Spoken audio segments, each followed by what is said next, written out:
Okay, and welcome to another episode of Drinking Beer with Don for beers 5 through 9. Now, before I get going into beer number 5, which I've got ready to go, I'm going to quickly point out that a couple things. First of all, I'm no beer expert. I've never claimed to be. I like beer. I have my experiences, and so when I score beer, it's based on what I think. I try to be fair and equal, but at the end of the day, a beer I really like is going to get a much higher score than a beer that I don't, for obvious reasons. Okay, the second thing is that unlike previous Cascadia calendars, especially the one that Cascadia made writ large and prepackaged, all the beer that I'm sampling are still available at Cascadia. Now, there may always be one or two exceptions as they run out, but the point is these are off the shelves of the Cascadia at the Red Gap in News Bay. That Cascadia has all these beers, so if anything tweaks your interest, go there and talk to David or Gwyn or Jared or any of the other folks there, and they'll help you get the beer you want. Okay, enough of that. Now, beer number 5, right here.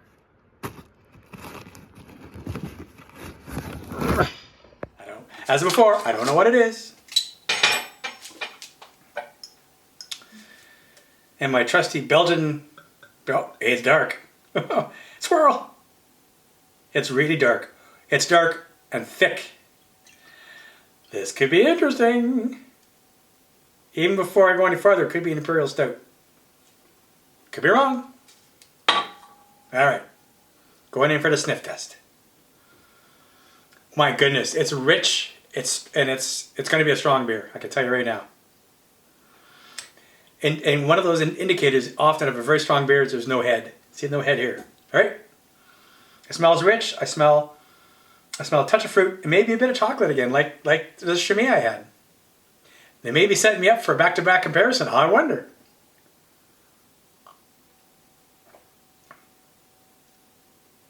Wow. Really good. This actually reminds me of a Rochefort, another Belgian ale. I don't know, but I'm not saying it is yet. I have to have more. But like the Chimay, it's rich and it's sweet. If anything, it's a little sweeter than the Chimay. It's almost like a dessert beer. In fact, it is so sweet and rich, it could be a barley wine. I really like this. This is going to be in the 9s. This is my wheelhouse. These are the kind of beer I really like. There's not as much, not really any spicing that I can get. This would be the kind of beer you'd sit in front of a fire. You'd sit with in front of a fire, and you'd sip, and you wouldn't quaff. Yeah, heck, as I say, I got a hunch it's going to be a pretty high alcohol content. I think I like the Chimay Bleu better. I'm really liking this, and I think it's going to be a 9, but lower than the 9.4. And at this point, I'm going to give it a 9.2. Let's see what we got. It's a bottle so far I don't recognize. Okay, another one I don't dare try to spray. Poyala. Anyway, there's the bottle. I'm going to do my research. 12.5% alcohol. I can read that. I wasn't wrong. This is a strong one. All right, this beer is from Estonia, brewed in Tallinn, Estonia, in fact. The way you say it, the brewery, is Poyala. Or I'm trying to give it, because it's a Finnish word meaning northern land. It's Poyala. How's that? It's called Cocoa Banger. And the reason is because it's an Imperial Stout that has coffee and coconut. So I missed the coffee and I missed the coconut. I taste the coffee now. Carolyn tried it. She said, yep, got coffee. And she said there's caramel, and she even said cardamom. Her palate obviously is more refined than mine, but it is very strong. Like I said, 12.5%. IBUs are 60, but with these strong beers, you can load them with hops. You can load them with that bitterness, but I don't get bitter because it's overpowered by everything else. So the brewery says we brew beers inspired by our heritage, local nature, and cuisine. We take well-known beer styles and add our own twist with surprising ingredients or long barrel aging. They have a great selection. In fact, I went to the website and they have many, many, many beer. So for the beer itself, they go on to say this is Cocoa Banger. They say creamy, dessert-like coconut, followed by a rush of Turkish coffee. Earthy, tarry, balanced by the taste of plums and blackberry. As the beer warms, chocolate notes start to shine with hints of caramelized sugar layering on top of the roasted coffee. Finally, the oiliness of the coconut and the smooth coffee crash down on the tongue, lingering and leaving their seductive taste until the inevitable next sip. They also say you serve this beer at 10 to 12 degrees Celsius, so that's 50 to 55 degrees Fahrenheit. That's on the warmer side for what people usually drink beer. I had chilled this to about 5 Celsius, about 40 degrees Fahrenheit, as I do all my beer. This would really work well at a warmer temperature, there's no doubt in my mind. The beer all the way, I'm going, wow, it's strong. It's a little too much in my mind. It's one is enough. And I'm going to knock back my score just a smidge because I think there's room to maneuver between the Chimay Bleu I had and the 9.4 in this. So I'm going to give it a 9.1. I can do it because I can, right? So this gets to a 9.1. I still recommend, if you like Imperial Stouts, you got to try this. Beer number 6, right here. There we are.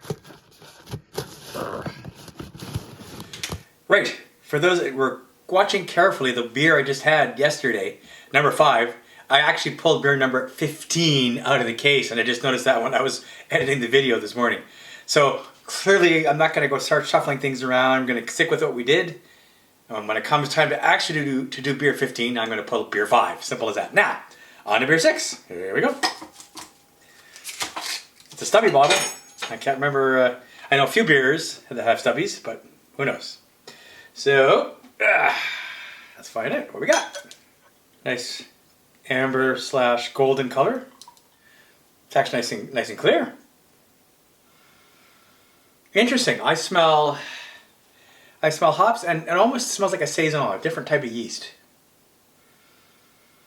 It's good. It's going to be interesting. My first sniff was a little, I'm not sure what this is.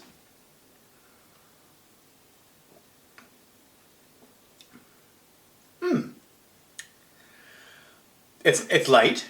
It's smooth. It's got a nice flavor to it. I'm a little confused because I can't pigeonhole it. What's good? I don't think it's really good yet. I am getting a little bit of citrus, but I'm getting it's like the smell, like the nose, if you will. There's something else going on that I can't place that is different than other beers I've had. It doesn't have any striking features, which is not giving it a big recommendation, but it's solid. It's a drinkable beer.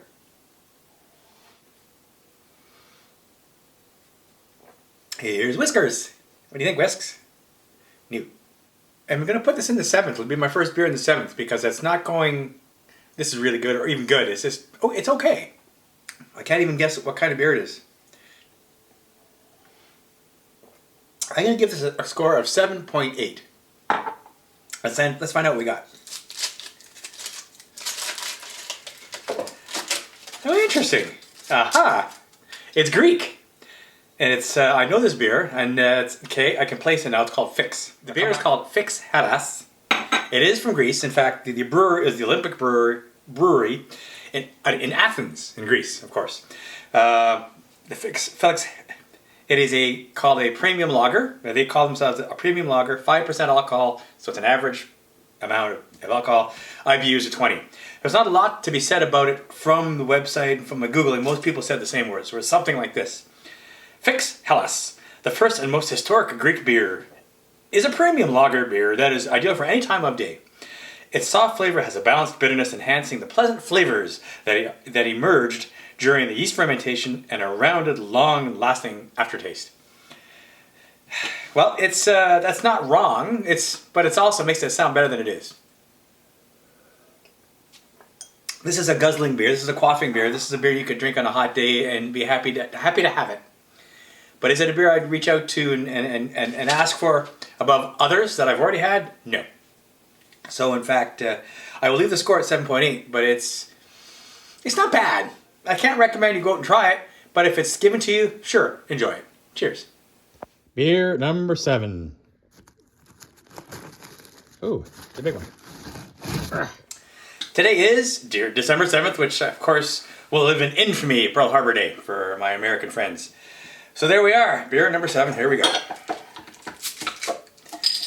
It's a tall bottle, a 500ml bottle. That's the one part that was sticking out from the wrapping. So I got a bigger glass. A little darker than yesterday's. Not much head, as you can see. A little surprising, actually. Okay. I smell more of a pungent hops.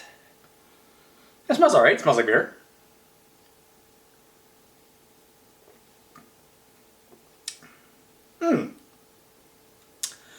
It's definitely out of the gate. It's more bitter than any of the beers I've had so far. It reminds me of an ESB, extra special bitter. Yeah, it's not bad. It's and that could be why it's a little flatter. To me, again, I always take a guess, so I'm guessing on record now. It reminds me of something you go to a pub in England. They serve it a bit warmer maybe, and it would look just like this in a glass, just like this. I'm not saying it is. Well, maybe I am. I do get a little more of a burnt flavor, a little caramel. I don't think it's strong. It definitely continues to have more of a bite, more of a bitterness than, but not crazy bitter like you'd expect in some IPAs. Not crazy hoppy either. It's there. If I were to guess IBUs, I'd say between 40 and 60, but again, guessing, who knows. It's smooth. It's interesting because the carbonation, and it is carbonated, even though there's not much head, it's making me burp. So there is definitely gas. It's got more character than yesterday's beer. And I'm going to say, in the right mood, it'd be quaffable. But I don't think it's one you're going to want on a hot day, for example. This is more of a sitting down with a bunch of friends at a pub kind of beer. You know what? I'm not liking it as much as the cherry beer, for sure. And there was another one. Oh, I think I gave it an 8.3. The Polish one. So I'm going to give it a score of 8.1. Let's see what we got.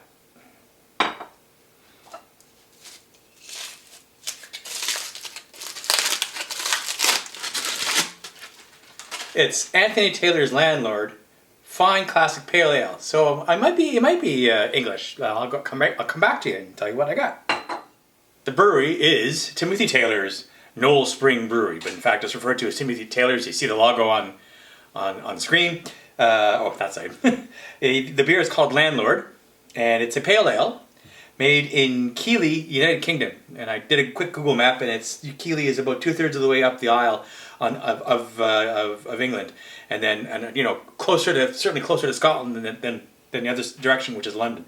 The brewery was established in 1858, and the bottle and the website goes on to say, the drinker's favorite, a classic pale ale with a complex citrus and hoppy aroma. Well, I get the hoppy part, and I forgot to mention, the alcohol is 4.1%, so a little on the lighter side, and IBUs are 45, so I guessed kind of right.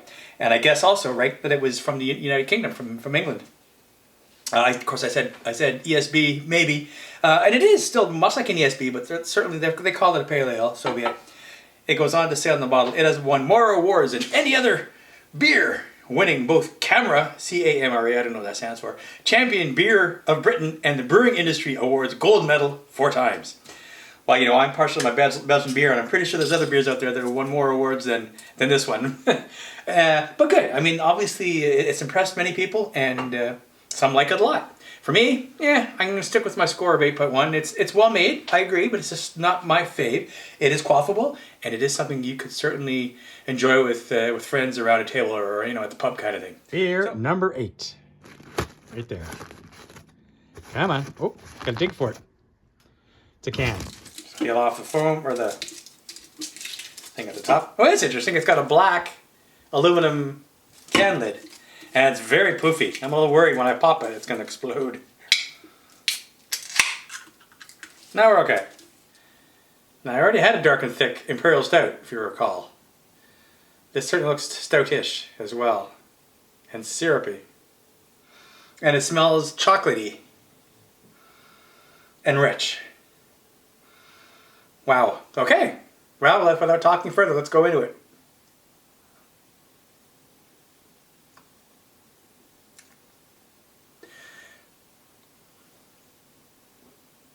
I think it is a stout. First impression, it's quite bitter.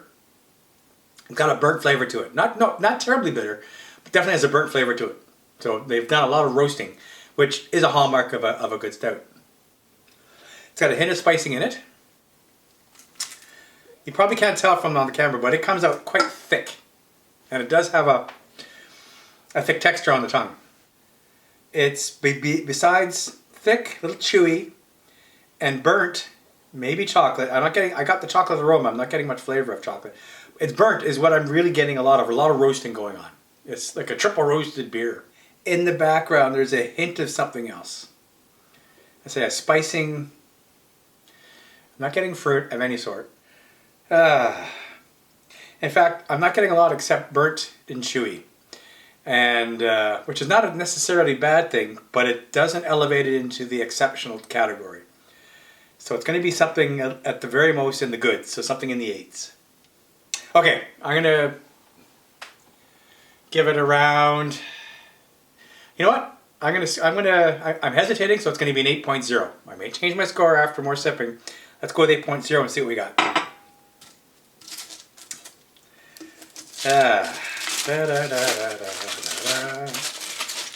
Green can.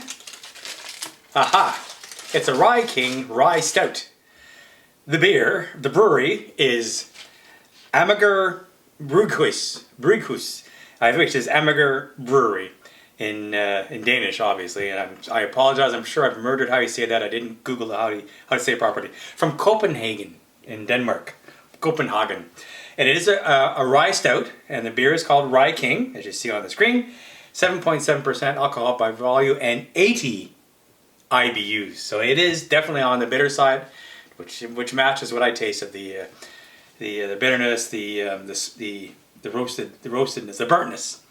Now let me tell you a little bit more about the beer, and it's a collaboration between this brewery and a brewery called Goose Island Beer in Chicago. And in fact, apparently, with the brewmaster for 10 years ago, the brewmaster for the latter came and visited the brewery in Denmark, and they decided to collaborate. And the guy from Chicago, came up with this idea of using rye in a stout, hence the rye stout. So let me read what one rater said. And it says, in the glass, Rye King is black as pitch. Yeah, no kidding. With a light brown foam. No less than 22% of the malt comes from rye. So it definitely has a rye forward flavor, and that might be that odd flavor I couldn't puzzle through. Rye King has a great robustness without ever being heavy, while the smoke never becomes overpowering. Instead, adding a little spice. I got the bit of spice, and now that other unknown flavor is smoke. I never expected that, and I taste it now upon reflection. So, interesting beer. Like I said, I want to like it more, but I can't. I compare it to that Landlord, and it's similar. It's similar in overall appeal to me. It's something. It's well made. I'm not going to deny that it's a proper stout, which I did, of course, guess at the beginning. Maybe it's the smokiness and the rye that are just a little off-putting for me. So I am going to stick with 8.0. So be it. Okay, so let's recap the last 4 beers. We had a great start with the first 4. The next 4. And I was talking to Jared today, and he says, yeah, it's kind of random which beer were in which orders, so I cannot accredit the scheduling of the beer to any other factor than this is the way it came out. We had one amazing beer in the beer number 5, which was that one from Estonia. The next 3, we had a 7.8 and 8.1 and 8.0 today. So it's still, they're good beers for the most part. They're not as great as some of the last ones.